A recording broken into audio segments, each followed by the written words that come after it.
everyone, and welcome to this week's edition of the Comic Shop Adventure, my weekly excursion where I leave the homestead at Athletic Geek HQ in search of a bounty of comics, collectibles, graphic novels, action figures, and all things in between. First things first, time to talk about what stood out from last week's bounty, and it was a big Batman week. There were 3 different Batman titles, and 2 of them were really big standouts. The Batman Damned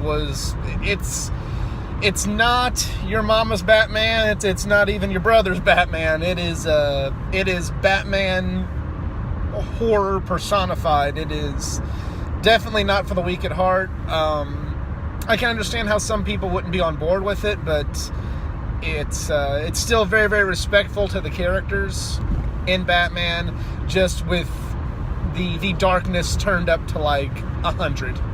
It is a very dark book. Had a special appearance from John Constantine, and a little twist at the end with who the new Joker is. And yeah, it is. If you're not reading Batman Damned and you're a Batman fan, you owe it to yourself to check it out. But on the same note, Detective Comics was a really big standout. Peter Tomasi's taken over, and it's the Road to Detective Comics number 1000.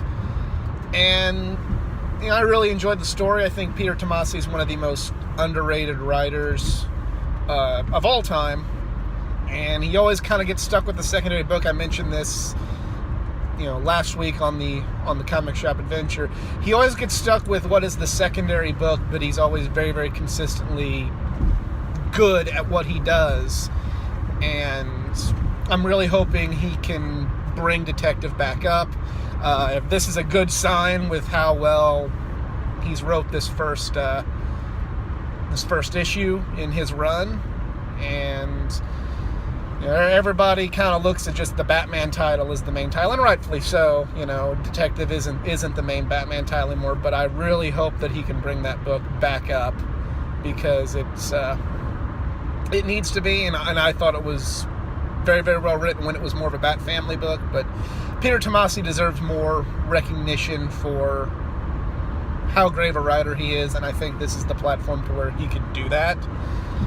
And finally, Mr. and Mrs. X number 6, the housewarming party with the new married couple, and they're still finding themselves in more shenanigans, Rogue and Gambit. This is the best X-Men book out there right now, no questions asked. Seems like it's going to continue to be an ongoing title, and I am definitely okay with that, because it is literally a story about...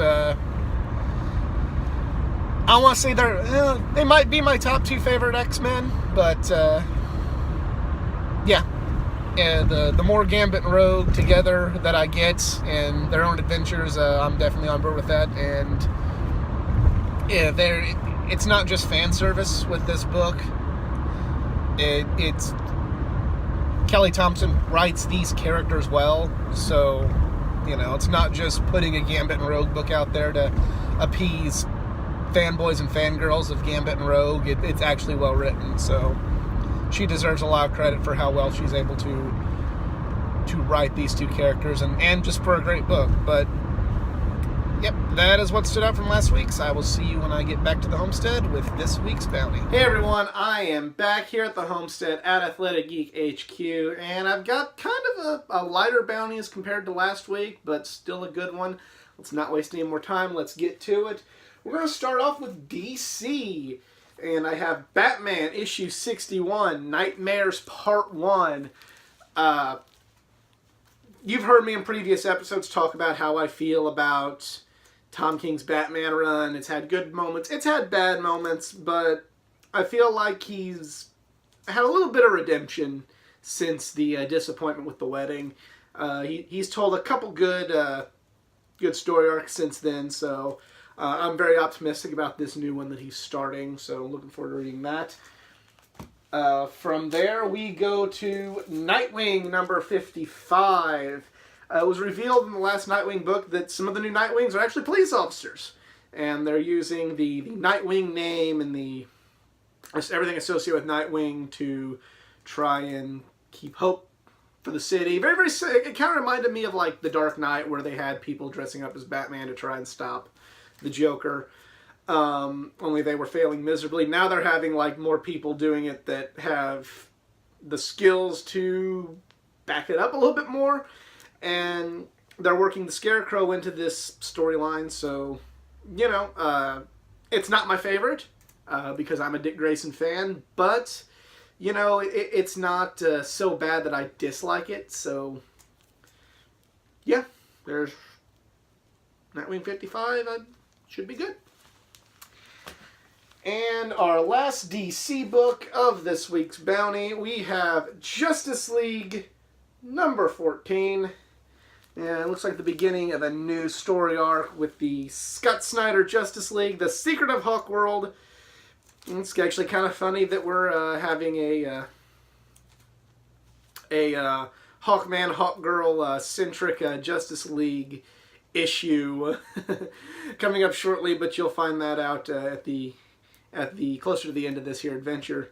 But yeah, you've heard me talk about how much I love this book for quite a while, and it's also pretty cool that it's got Jon Stewart and Hawkgirl on there because I really like their relationship from the animated series. So yeah, looking forward to reading this and hoping that Scott Snyder can keep up that momentum.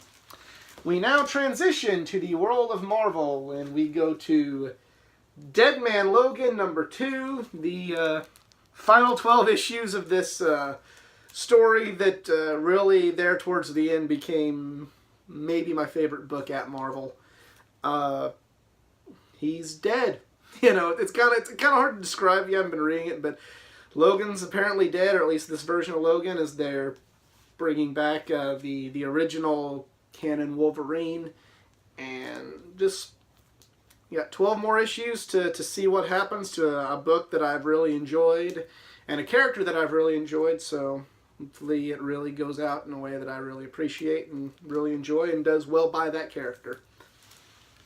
From there, we're going to go to Marvel Knights number 4, and with the exception of Dead Man Logan, all these Marvel books have these special Stan Lee tribute covers, and we have Marvel Knights number 4 that's continuing the mini-series of the 20th anniversary since Kevin Smith's first Marvel Knights imprint book, where he did Daredevil. It's been a fun little mini-series so far. It's not like a home run, but it's still just well worth checking out, especially if you were a fan of the previous books with the Marvel Knights imprint on it. So, yeah, just good little book. Nice little book.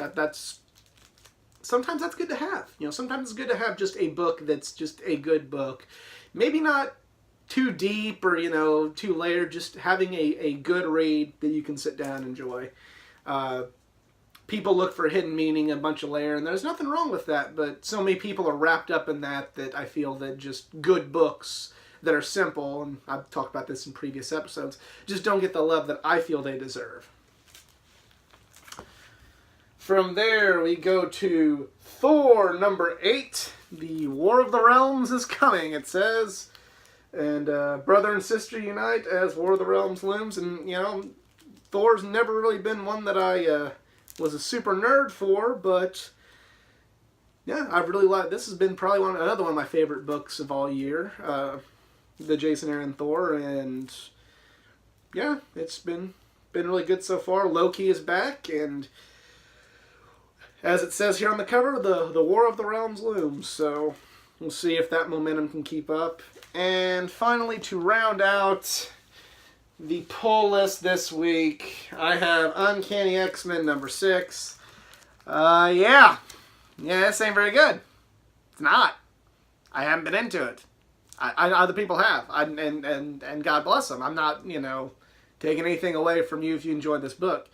I have not been able to get into this, and it's got 2 more issues, or I'm not going to have an X-Men book on my pull list, and that disappoints me. But I can't keep giving money to something that I just don't enjoy for the sake of a brand name. That's not what I'm about. It's got this issue and 2 more, or else I'm done with that. But going back to Hawkgirl, it was kind of funny that You have Hawk Girl on the Justice League cover, because I also picked up this nice little Hawk Girl mini statuette from the Justice League animated series. This was the series, the show that really made me a fan of Hawk Girl. I really enjoyed her character on there and the romance that she had with Jon Stewart. So, yeah, just I like this line, and it's the next installment in the line. So, really, really cool, and really excited to get this put on the shelf with my others. So, that is pretty much it for the comic shop adventure this week. Actually, well, there will be no comic shop adventure next week due to the Christmas holiday, and there's not really a whole bunch of books coming out, so I'm going to spend that time with my family and friends during the holiday weekend and not be on another, not be doing a whole lot of adventuring. But let me know what you picked up this week at your local comic shop in the comments section below. If you enjoyed this video and like to see more like it, please subscribe, give it a like, give it a share, and check out the other videos, not just from the world of comics, but from the world of gaming, pro wrestling, and all things geek culture. For more content, please go like the Facebook page at facebook.com/athleticgeek89, where every Thursday you will see my collection comic of the week, where I dig into my deep, deep and maybe too deep comic book collection and write about a comic that I remember from my childhood. But other than that, I'm out. Y'all be cool. Later.